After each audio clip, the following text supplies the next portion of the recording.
দুর্নীতির জেরে কেউ চাকরি পাননি, কেউ আবার দুর্নীতির কারণেই চাকরি হারিয়েছেন। এছাড়া চাকরি থাকলেও মিলছে না বকেয়া দিয়ে। রাজ্য সরকারি চাকরি প্রার্থী, চাকরিহারা ও চাকরিজীবীদের একাংশ এখনো রাস্তায়। দাবি দাওয়া আদায়ে একজোট হয়ে আন্দোলনে নামছে যৌথ মঞ্চ, সংগ্রামী যৌথ মঞ্চ ও পশ্চিমবঙ্গ বঞ্চিত চাকরি প্রার্থী চাকরিজীবী ঐক্য মঞ্চ।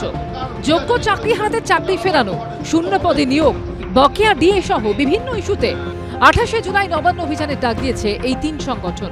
আগামী 28 তারিখ আমরা আমাদের যে দাবি দাওয়া ছিল তার সাথে নারী নিরাপত্তা সুনিশ্চিত করতে হবে, যে 22 লক্ষ ওএমআর পাবলিশ করা আর যোগ্যদের সঠিক এবং নির্ভুল তালিকা প্রকাশ, তার সাথে বকেয়া ডিএ, তার সাথে 6 লক্ষ শূন্য পদে মানে স্বচ্ছতার সাথে স্থায়ী নিয়োগ, তার সাথে অনিয়মিত কর্মচারীদের নিয়মিতকরণ। এই সমস্ত দাবি দাওয়া নিয়ে আমরা সংগ্রামী যৌথ মঞ্চ এবং পশ্চিমবঙ্গ চাকরি প্রার্থী, চাকরিজীবী, চাকরিহারা ঐক্যমঞ্চ এবং তার সাথে আরও অনেক সামাজিক মঞ্চ একসাথে মিলে আমরা নবান্ন চলো কর্মসূচি ডাক দিয়েছি। বেলা 12টার সময় হাওড়া স্টেশনের সামনে জমায়েত এবং সেখান থেকে আমরা নবান্ন অভিমুখে যাব। 28শে জুলাই নবান্ন চলো কর্মসূচির মধ্যে দিয়েই আমাদের ঐক্যবদ্ধ মুভমেন্ট শেষ হবে না। আগামী দিনে আমাদের ন্যায্য অধিকার প্রতিষ্ঠার লক্ষ্যে আগামী দিনে যৌথভাবেই আমরা ঐক্যবদ্ধভাবেই আমাদের হকের দাবি বুঝে নেব। তাতে প্রয়োজনে বৃহত্তর কর্মসূচিতে যেতে হলে নিশ্চয়ই আমরা ঐক্যবদ্ধভাবেই সেই বৃহত্তর কর্মসূচিতে যাব।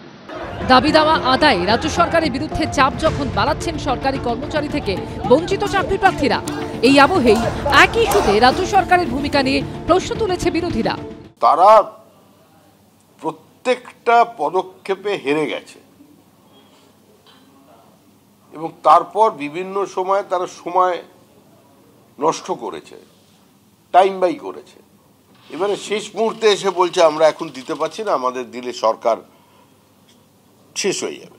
হকের চাকরি যাদের চলে গেছে তাদের যে কোনো দাবি যুক্তিসঙ্গত, ন্যায়সঙ্গত, তাদের বিরুদ্ধে অসভ্যতা করেছে রাজ্যের সরকার পরিকল্পিতভাবে, অর্গানাইজডলি।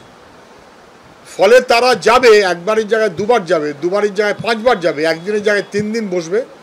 এটা অস্বাভাবিক না, স্বাভাবিক।